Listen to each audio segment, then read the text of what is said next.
Are you giving your power away? I know for years I did, and I want to give you three ways that we give away our power and three strategies to help you take it back today. First of all, we let other people define us. Here's an example. I was doing a leadership training for a group of women, and one of the exercises was to give another woman feedback or other women feedback. So one of the gals, I'll call her Christy, was up for feedback. And somebody said to her, "Hey, Christy, how do you spell your name?" Because she was going to write it down. And Christy says to her, "Well, it doesn't matter." And the other person goes, "Wait, what?" And the person said, "Well, I know Christy is spelled so many different ways. And so whatever works for you." And I said, "Wait, stop right there. This is a problem. You are giving your power away. You're letting somebody else define who you are, especially with the most important thing of all, and that is your name. It is critical to step into who you are. And I know that may sound like a silly thing, but those are little nuances that can take away from our confidence. So, we had a whole discussion about not only does that person give away her power when she lets somebody else decide, it makes it confusing for the other person. Like for me, I like to get people's names right. I want to know how to pronounce it. I want to know how to spell it right. And then when you put that in my shoes or the other person's shoes, whoever it is, it can be just kind of confusing. Well, gosh, what is your preference? I wish you'd just tell me. And that can erode trust. That is the biggest problem here. It can erode trust. And that makes it feel like, okay, this person isn't really that credible. They're not really confident. So definitely make sure that you define you, not somebody else. Number two, we're hesitant to self-promote. I will say this is one area that I have been pretty good most of my life. Thank God for my dad, who taught me that I could have anything I wanted if I just went out and got it. So that's one of the things I was taught.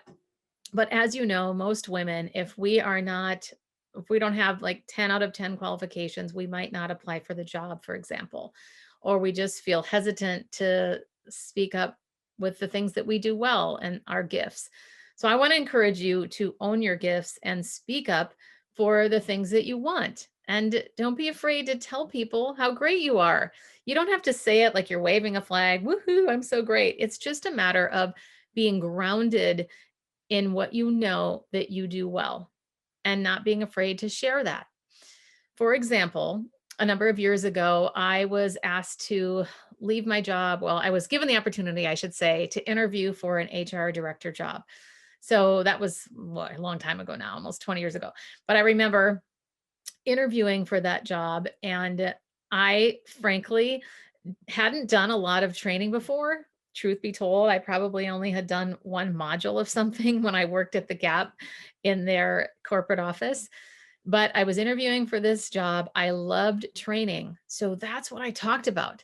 That's what I promoted. Oh, I love training. I kept talking about how much I loved training. Well, they hired me. Now, I didn't lie because I didn't say I've done a ton of training. I just talked about how passionate I am about training. And would you know that the CFO comes up to me and says, "Oh, I've heard you've done a ton of training at the Gap. I've got all my finance managers flying in from all over the world. Can you do a training on leadership?" And I said, "Sure." And then I turned to Ray going, "Oh my gosh, how the heck am I going to do this?" So being mindful though, sometimes you just have to jump in and promote yourself through your passions. That can actually be an easier way to do it. So you don't feel like you're tooting your own horn. But I do think that it's really important for you to be clear. Even think about, okay, what are the three things that I do really well? And then pick from one of those when you're talking to people. Or you could say all three. You could even say, here are the three things that, based on my gifts, I really love that I do well. Or here's where I serve people. Here's where I add the most value. Or here's where I can add the most value. So consider something like that. One other thing that I did, I've been successful at this more than once, but basically promoting myself from within or selling myself. So there was another job where I was tired. Actually, it was the same place. I was a little tired of the HR management responsibilities, and I wanted to focus solely on training and development. We didn't have a training and development department at that stage. So I wrote out all the reasons why, or essentially my job description, all the reasons why I thought that this would be helpful. And then I wrote out a job description of the things that I would do and how we could hire someone else to do the other HR things. So, believe it or not, that actually worked. And why it worked in part is that not only was I comfortable saying, here's what I want to do, here's what I'm good at, but here's how I can serve. Think about the benefit to your audience.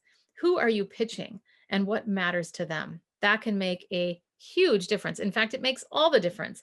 When I came to her and said, I can do these trainings during lunch or they can be optional for people, so it's going to actually help our bottom line. They're going to get better and they're going to do these things at lunch. At least at first it went that way. But the point is, know your audience, know what matters to them, and go for it. The third one is that we use minimizing language. This is what I mean. I think we should do that. I believe this is a good idea.